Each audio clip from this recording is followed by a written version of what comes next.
हे दोस्तों, मेरा नाम है अर्जुन और आज के इस एपिसोड में आप सभी का स्वागत है। आज हम लोग बात करने वाले हैं पिछले वीक में जितने भी बिजनेस अपडेट्स हैं उन सभी चीज़ों के बारे में। तो आज का सबसे पहला बिजनेस अपडेट है पेटीएम से रिलेटेड। पेटीएम एक अपने ऐप में एक स्टॉक ब्रोकिंग का फीचर भी लेके आ रहा है। पेटीएम का कहना है कि ये क्लोज टू 10 लाख इन्वेस्टर्स को इंडिया में टारगेट कर सकती है। तो मेरा कहने का मतलब है इंडिया में बहुत सारे स्टार्टअप्स हैं जो स्टॉक ब्रोकिंग का काम करते हैं, जैसे कि ज़ेरोधा, अपस्टॉक एंड बहुत सारे बैंक्स भी इस बिजनेस में हैं। तो आने वाले समय में देखते हैं पेटीएम इन सभी स्टार्टअप्स एंड बड़े बड़े कंपनीज के साथ सीधे कॉम्पीट करती हैं। आपको बता दूं, पेटीएम एक one of the first startup था जो $10 बिलियन का वैल्यूएशन टच किया था। तो आने वाले समय में देखते हैं स्टॉक ब्रोकिंग का फीचर इस कंपनी में ऐड होने के बाद ये कंपनी कितना ग्रो कर सकती है। अगला बिजनेस अपडेट है स्मॉल केस नाम की एक स्टार्टअप के ऊपर। ये भी इन्वेस्टमेंट रिलेटेड एक स्टार्टअप है जिसमें आप थीम बेस्ड इन्वेस्टमेंट खरीद सकते हैं। से फॉर एग्जांपल, मुझे स्टॉक मार्केट में अगर कुछ नॉलेज है तो मैं एक थीम बनाऊंगा। फॉर एग्जांपल ईवी मार्केट में, मतलब इलेक्ट्रिकल व्हीकल्स के ऊपर मैं कुछ कंपनीज को फाइंड आउट करूंगा एंड उस कंपनी के ऊपर एक थीम बनाऊंगा। ये सारे कंपनीज इलेक्ट्रिकल व्हीकल्स के अंदर में आते हैं। तो उस थीम को मतलब नॉर्मल कस्टमर जैसे आप हम जैसे कस्टमर जाकर खरीद सकते हैं। तो उस टाइप का कुछ बिजनेस मॉडल है इनका। तो इस कंपनी ने रिसेंटली 99 करोड़ अपने सीरीज बी राउंड में रेज किया है। तो देखते हैं आने वाले समय में ये कंपनी कैसे ग्रो करती है इस इन्वेस्टमेंट के बाद। अगला बिजनेस अपडेट है रिलायंस जियो मार्ट के ऊपर। मेरे वीडियो में अगर जियो मार्ट का कोई भी जिक्र ना हो तो ये शायद नहीं हो सकता है, बिकॉज कोई ना कोई वीडियो में उनका कुछ ना कुछ न्यूज़ आ ही जाता है। तो अभी न्यूज़ में आ रहा है कि KKR जो यूएस की एक इन्वेस्टमेंट फर्म है, ये एक रिलायंस रिटेल के जो बिजनेस में 5,500 करोड़ इन्वेस्ट करने जा रही है। इसके पहले मैं आपको बता दूं, जियो मार्ट में भी इन्होंने इन्वेस्ट किया था। जियो का जो प्लेटफॉर्म था उसमें भी KKR इन्वेस्ट किया था, क्लोज टू 11,000 करोड़ इन्वेस्ट किया था फॉर 2.32% स्टेक लेकर।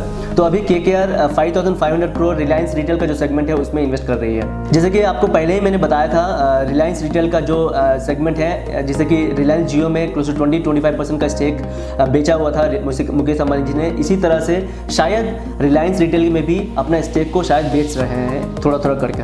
तो इनका ऑलरेडी एनुअल जनरल मीटिंग में बता चुके थे, जो इन्वेस्टमेंट जो पीपल जो भी कंपनीज जियो के प्लेटफॉर्म में इन्वेस्ट किए थे उनको ये पहले अपॉर्चुनिटी देंगे अपने रिलायंस रिटेल में इन्वेस्ट करने के लिए।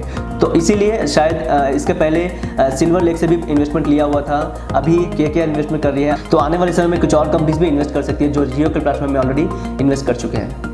तो देखते हैं आने वाले समय में कौन कौन से कंपनीज रिलायंस रिटेल के प्लेटफॉर्म में इन्वेस्ट करते हैं। जो भी हो मैं आपको ज़रूर बता दूंगा अपने वीडियो के जरिए। अगला बिजनेस अपडेट है ग्रॉसरी सेगमेंट, ग्रॉसरी मार्केट के ऊपर। अब पिछले साल ऑनलाइन ग्रॉसरी सेगमेंट में क्लोज टू $1.9 बिलियन का सेल्स टोटल हुआ था। इस साल 57% CAGR यानी कि कंपाउंडेड एनुअल ग्रोथ रेट के हिसाब से 57% ग्रो हो रहा है एवरी ईयर। तो रिपोर्ट के हिसाब से क्लोज टू $3 बिलियन का सेल्स हो सकता है ओनली इन ग्रॉसरी सेगमेंट में। तो देखते हैं आने वाले समय में किसे ग्रो करती है। सुनने में आ रहा है कि बाई 2024 ये grocery segment close to 18 to 20 billion का सेल्स दिखा सकता है। तो आप समझ सकते हो कितना ज़्यादा पोटेंशियल है ग्रॉसरी सेगमेंट में। और इवन आफ्टर 18 बिलियन डॉलर होने के बाद भी ये सिर्फ 2.3% का total market of grocery segment है इंडिया का। आप समझ सकते हो कितना बड़ा मार्केट है ग्रॉसरी सेगमेंट में। इसीलिए Reliance industries, Amazon, Flipkart and बहुत सारे बड़े बड़े कंपनीज इस सेगमेंट में आने चाह रही है। तो देखते हैं आने वाले समय में कौन मार्केट लीडर बनता है। मुझे कहीं ना कहीं लगता है कि रिलायंस इंडस्ट्री यानी कि Jio Mart would be one of the largest market player in grocery and as well as the electronic segment में। लेकिन देखते हैं आने वाले समय क्या होता है। अगला बिजनेस अपडेट है कोर्सेरा नाम की एक कंपनी है, कोर्सेरा नाम की।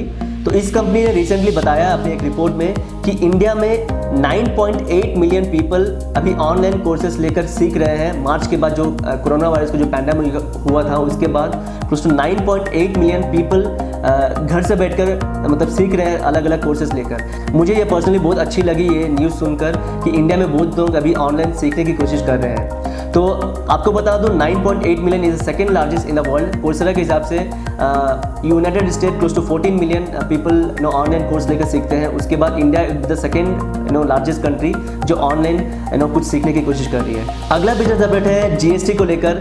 गवर्नमेंट ने क्लोज टू 95,480 करोड़ कलेक्ट किया है GST के हिसाब से। ये जो कलेक्शन 95,480 करोड़ का जो कलेक्शन किया है सितंबर में, this is the highest after lockdown के बाद जो हुआ था अभी ये हाईएस्ट है। तो इसका मतलब है कि बिजनेसेस अभी खुल रहे हैं, अच्छे सब चीज़ें अच्छी तरह से चल रही है। तो मुझे लगता है कि आने वाले समय में थोड़ा धीरे धीरे कर ये ग्रो हो रहा है जीएसटी कलेक्शन।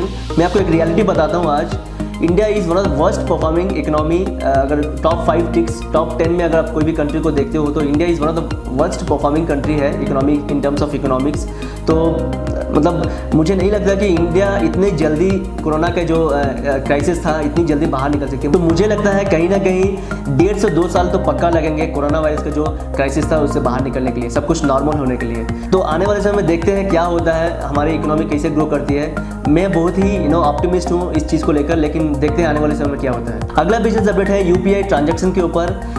पिछले महीने में यानी कि अगस्त में क्लोज टू 2.98 करोड़ का टोटल ट्रांजैक्शंस हुआ था यूपीआई के जरिए, लेकिन इस साल ये अमाउंट बढ़कर 3.29 करोड़ हो चुका है विथ 1.8 बिलियन ट्रांजैक्शंस। आप समझ सकते हो यूपीआई में हम लोग कितनी ज़्यादा ट्रांजैक्शंस कर रहे हैं। यूपीआई मतलब जो हम गूगल पे, फ़ोन पे जो हम लोग करते हैं, जो ट्रांसफ़र करते हैं 5,000 10,000 कोई भी पेमेंट करते हैं, वो अमाउंट मैं बता रहा हूँ। तो 3.29 लाख करोड़ अभी ये अमाउंट हो चुका है। आप समझ सकते हो ये कितना बड़ा अमाउंट है।